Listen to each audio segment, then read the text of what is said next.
Bitter melon is a food that doesn't try to win you over. It doesn't hide behind sweetness or melt in your mouth textures. From the first bite, it tells the truth, sharp, piercing, unrelenting. Its bitterness is not subtle or passing. It clings to the tongue, settles into the back of the throat, and lingers long after the meal has ended. For many people, this taste is too much, a barrier that turns them away before they can understand what this strange, warty fruit is offering. And yet, those who can move beyond that initial shock, who embrace the bitterness rather than fear it, may discover a food that nourishes not just the body, but something deeper. Bitter melon is more than just a vegetable. In many cultures, especially across Asia, Africa, and the Caribbean, it is revered as a kind of medicine food. It is rich in vitamin C, which supports the immune system and protects cells from oxidative stress. It contains powerful phytochemicals like memorticin and charantin, compounds studied for their anti-cancer potential and blood sugar-lowering effects. In traditional medicine systems, bitter melon has long been used to treat diabetes, purify the blood, reduce fevers, and support digestion. Its effects are real, even measurable in modern science, but they are not soft or gentle. This is not a food that whispers. It acts. It intervenes. It changes things in the body, but it also demands a great deal in return. The bitterness is not incidental. It is the very essence of the fruit, woven into its structure and chemistry. No amount of soaking, salting, or stir-frying can completely remove it. Some recipes temper it with strong flavors like garlic, fermented black beans, or chili, while others try to balance it with eggs or ground meat. But the bitterness is always there, like a quiet authority reminding you that this is not supposed to be easy. This is a food of discipline, of tradition, of purpose. You don't eat bitter melon for comfort. You eat it for resilience. There are important warnings to consider, too.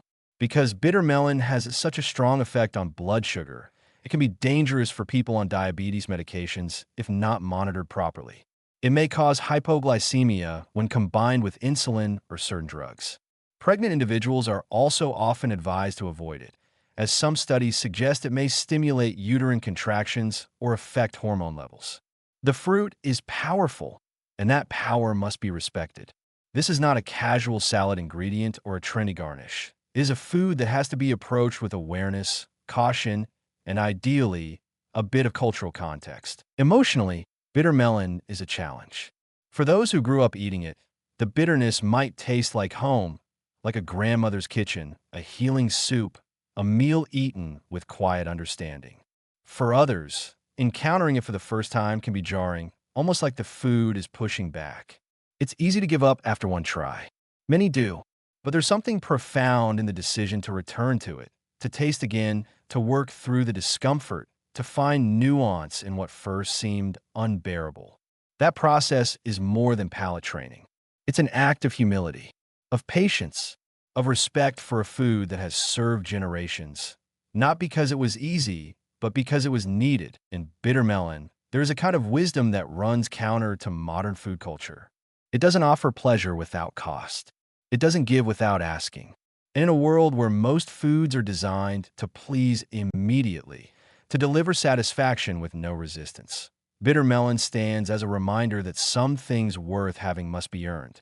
The body doesn't always crave what it needs. Sometimes it must be taught. And in that teaching, in that slow, steady relationship with bitterness, something shifts.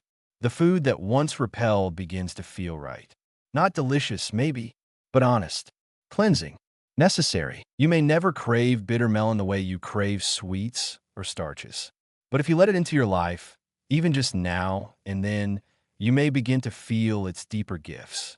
The steadier digestion, the clearer skin, the steadier energy, the quiet, grounded sense that something strong has entered your system and made it better, not by pleasing you, but by challenging you.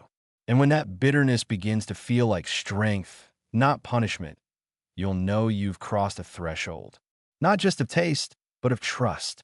Bitter melon doesn't meet you halfway, but if you go to it, if you honor its rough edges and unflinching honesty, it just might give you something you didn't even know you needed.